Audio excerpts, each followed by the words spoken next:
Assalamualaikum warahmatullahi wabarakatuh. Perkenalkan, nama saya Rida Suci Ramadhani, NIM 19017119, Prodi Sastra Indonesia.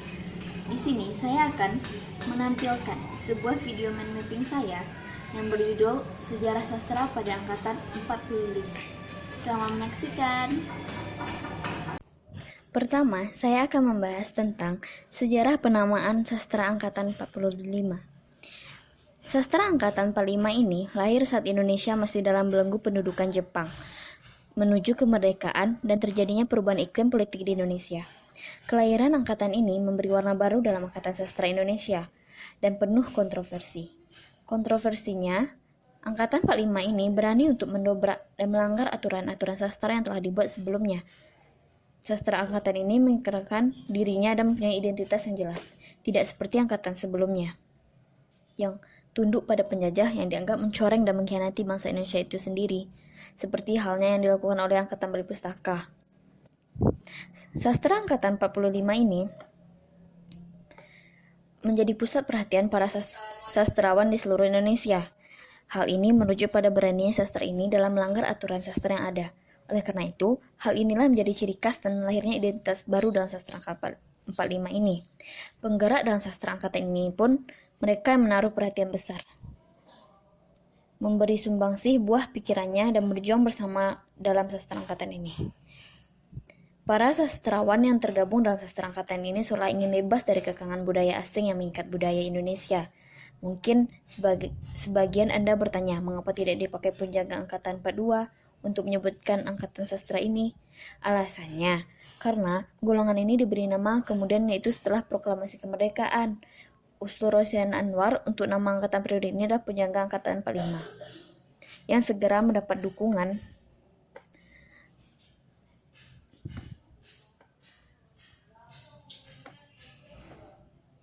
opini publik. Meskipun beberapa kritikus mengkritiknya dan keras, nama sebelumnya disebut penjaga gelanggang karena mereka masuk dalam rubrik majalah siasat yang diberi nama rubrik gelanggang.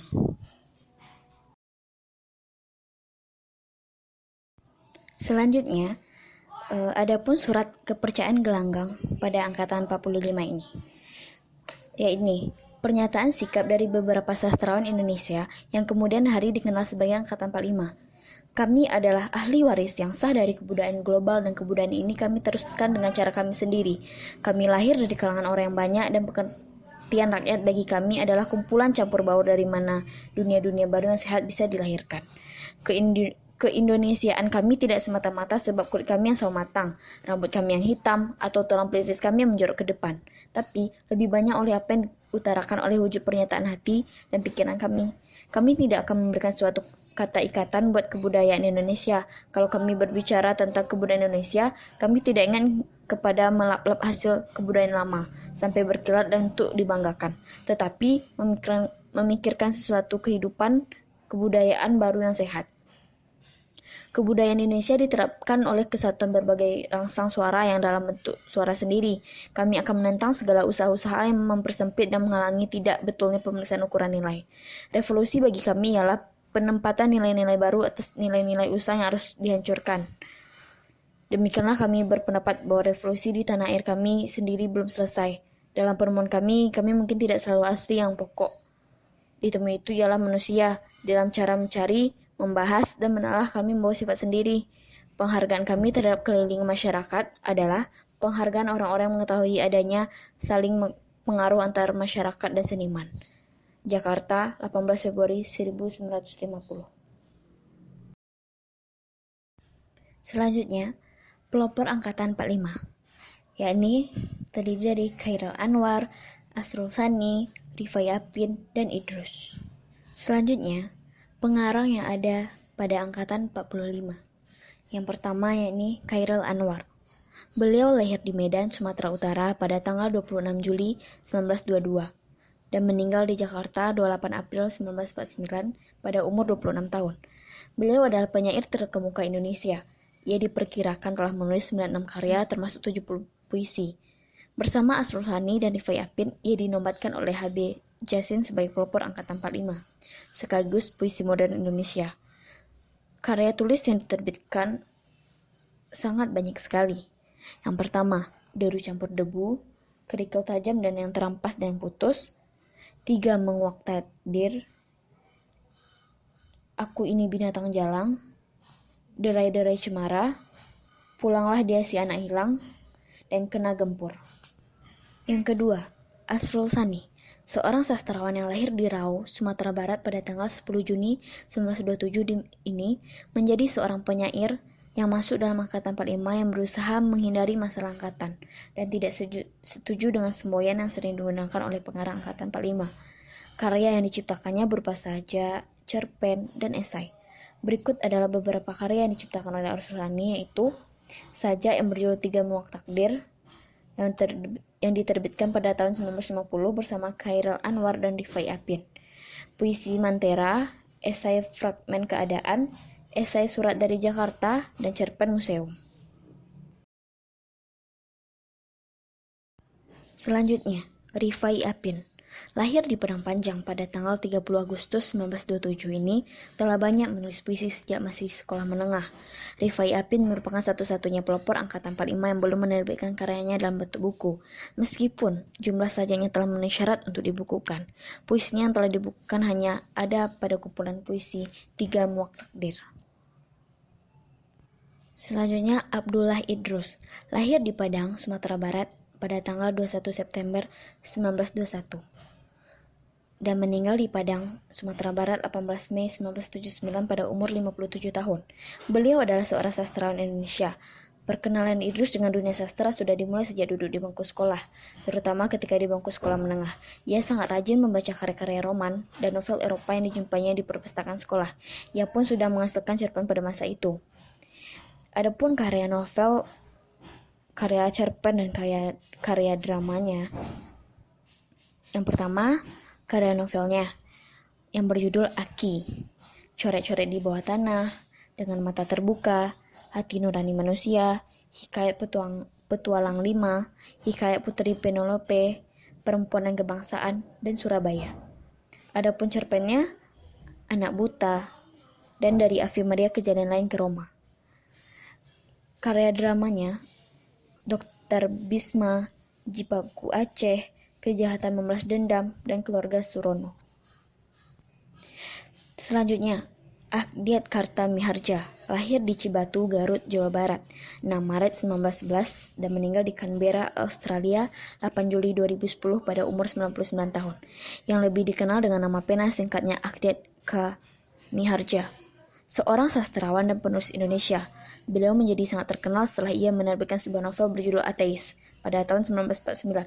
Karya yang diciptakan oleh Akdiat Karta Miharja ada antara lain Polemik Kebudayaan berupa esai, Ateis berupa novel, Bentrokan dalam Asrama berupa drama, Keretakan dan Ketegangan berupa kumpulan cerpen, Kesan Kenangan, Debu Cinta Berterbangan berupa novel, Belita Nasib kumpulan cerpen, Pembunuhan dan Anjing Hitam.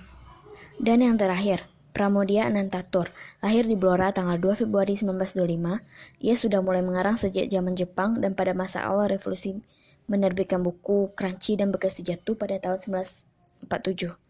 Namun, baru menarik perhatian dunia sastra Indonesia pada tahun 1949 ketika cerpennya Blora yang ditulis di penjara dipublikasikan dan romannya yang berjudul Perburuan pada tahun 1950 dan mendapat hadiah sayembara yang diadakan oleh Balai Pustaka.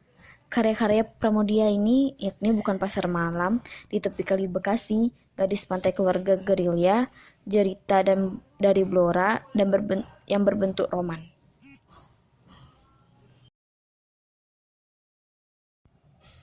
Selanjutnya kita akan membahas karakteristik karya sastra angkatan 45. Yang pertama, mengutamakan isi dalam pencapaian tujuan yang nyata. Maksudnya di sini ialah bahasanya pendek, terpilih, padat, berbobot dalam proses mencari dan menemukan hakikat hidup.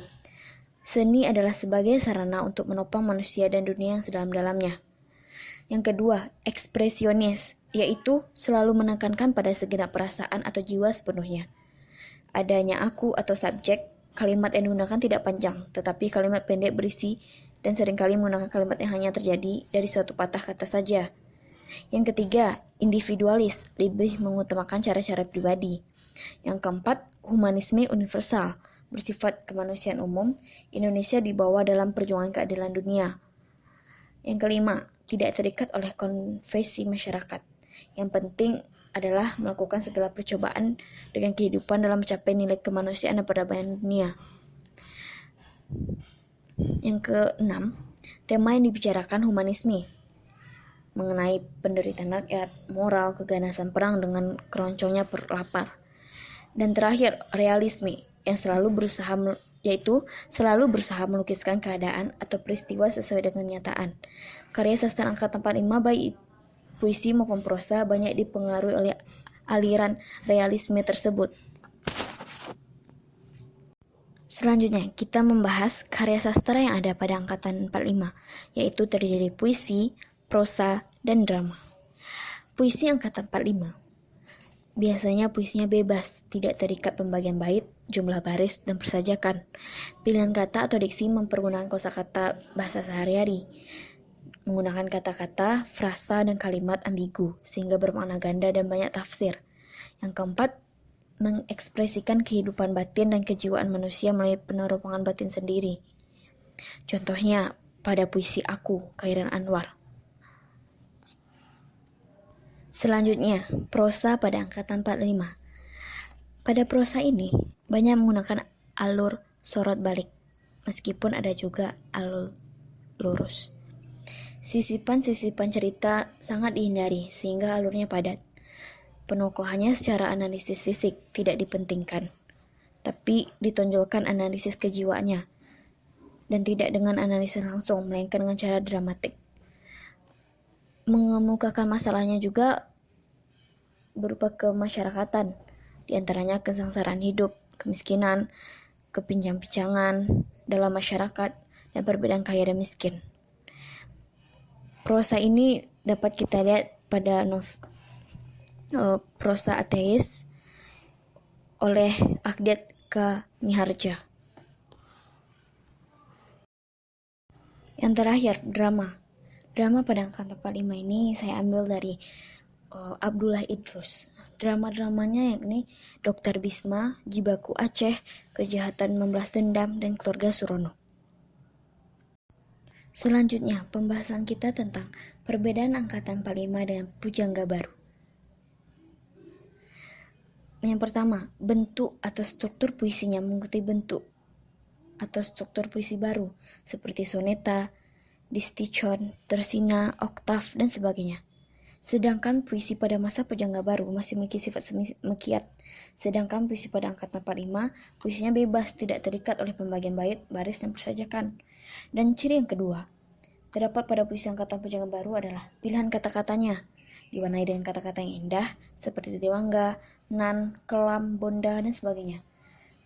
Sedangkan puisi angkatan 45 memiliki ciri gaya atau aliran banyak dianut, yakni ekspresionisme dan realisme, sehingga kata-kata yang disampaikan sesuai dengan ekspresi dan relatif pengarang.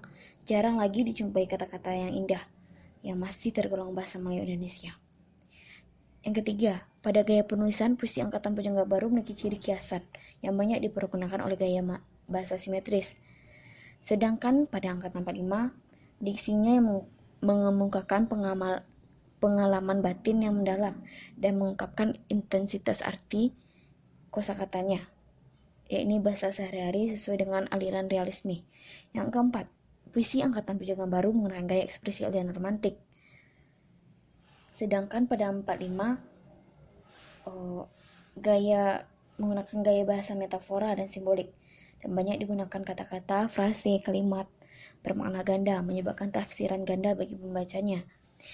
Yang kelima, puisi angkatan pujangga baru juga bergaya diafan dan polos, sangat jelas dan lama-lamanya digunakan dalam puisi tersebut bersifat umum. Sedangkan pada angkatan 45, gaya penyataan pikiran berkembang, dan hal ini kelak berkembang menjadi sloganis.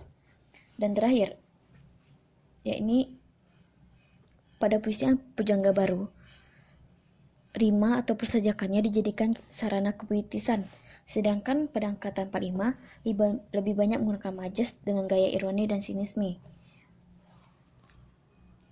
Baiklah, Sekian hasil dari video mapping saya tentang sejarah angkatan 45. Semoga dapat membantu teman-teman semua. Semoga bermanfaat.